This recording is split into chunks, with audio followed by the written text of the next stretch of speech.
नमस्कार, स्वागत है आपका दोस्तों। मैं हूं आपके साथ संजय यादव। कैसे हैं आप लोग? सबसे पहले आप सभी का वेलकम, स्वागत है। और मैं उम्मीद करूंगा कि आप लोग फटाफट इस पूरे चैनल को सब्सक्राइब करिए ताकि जो बड़ी खबरें हैं उसको लेकर मैं आप लोगों तक पहुंच सकूं। लेकिन इन सब के बीच में आपको बता दें फिलहाल कि आज बड़ी खबर सामने आई सचिन पायलट और अशोक गहलोत को लेकर। जो द्वंद चल रहा था, जो राजनीति चल रही थी, उसमें बड़ा डेवलपमेंट इसको माना जा रहा है, क्योंकि सचिन पायलट ने पहली बार ऐसा हुआ कि अशोक गहलोत को लेकर खुलकर बयान दिया और सीधे हमला किया। सचिन पायलट ने यह कहा कि अशोक गहलोत की जो प्रधानमंत्री ने तारीफ की भरे मंच से, ऐसी ही तारीफ वो गुलाम नबी आजाद को लेकर सदन में कर चुके थे। और उसके बाद हुआ क्या?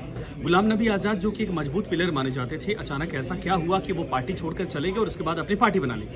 जम्मू कश्मीर में कितना नुकसान कांग्रेस को होगा, इस बात से आकलन कर सकते हैं। लेकिन अगर अब तारीफ हो रही है प्रधानमंत्री जी की तरफ से मुख्यमंत्री अशोक गहलोत की, तो ये भी कोई सामान्य घटना या सामान्य बात या सामान्य पॉलिटिकल कॉमेंट नहीं मान सकते इसको। ये दरअसल आने वाले वक्त को लेकर संकेत है।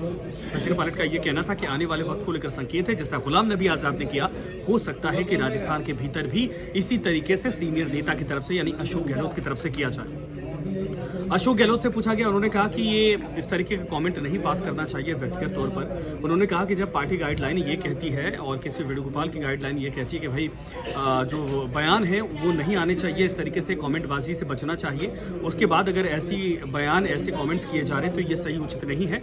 जहां तक कार्रवाई की बात है तो कार्रवाई अपनी तरफ से पार्टी को करना है, पार्टी अपने हिसाब से कर रही है, वो उसमें मेरा कोई हस्तक्षेप नहीं है, मेरी कोई भूमिका नहीं है। लेकिन सचिन पायलट ने एक लाइन कही कि अगर वाकई में सारी चीजें नहीं थी इनकी तरफ से तो फिर सॉरी फील क्यों किया गया? मैडम आई एम सॉरी जो लिखा गया था वो क्यों लिखा गया था सोनिया गांधी के सामने? यानी कुछ ना कुछ ऐसी भूमिका तो जरूर थी। लेकिन अब ये वार अब तक पर्दे के पीछे से था।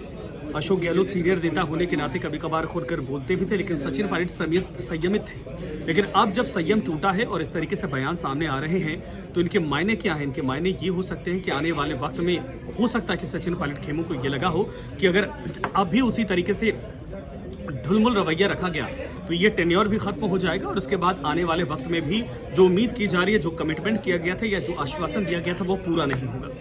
यानी यही वक्त है जब लोहा गर्म है और हथौड़ा उस पर मार दिया जाए। और इसके पहले सचिन पायलट खेमे के विधायकों की तरफ से आपने देखा कि लगातार बयान दिए जा रहे थे, कमेंट किया जा रहा था। धर्मेंद्र राठौड़ की खबर को लेकर आप देख लीजिए, राजेंद्र गुढ़ा की तरफ से भी अशोक गहलोत खेमे को टारगेट किया जा रहा था। कुल मिलाकर राजस्थान में अच्छा दूसरा ये है कि आज सतीश पुनिया का एक ट्वीट आप देखिए, उन्होंने कहा कि धुंध वहीं होती है जहां पर आग होती है। यानी बीजेपी ये मना रही है कि ये जितना लड़ेंगे उतना बीजेपी को फायदा होगा।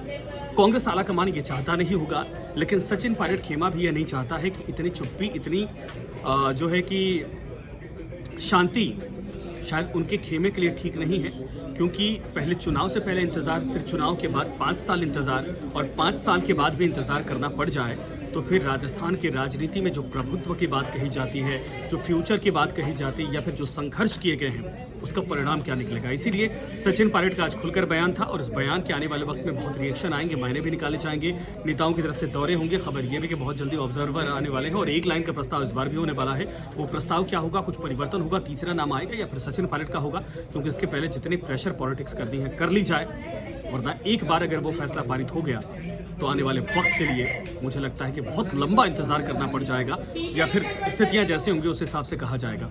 लेकिन आज का बयान सीधे पलटवार और उसके बाद पलटवार भी आया। इस पर एआईसीसी का फैसला क्या होता है और सचिन पायलट फिर अगर कुछ बोलते तो क्या बोलते हैं, हम सबको इंतजार है। साझा करिएगा, शेयर करिएगा, सब्सक्राइब भी करिए। धन्यवाद आप सभी का।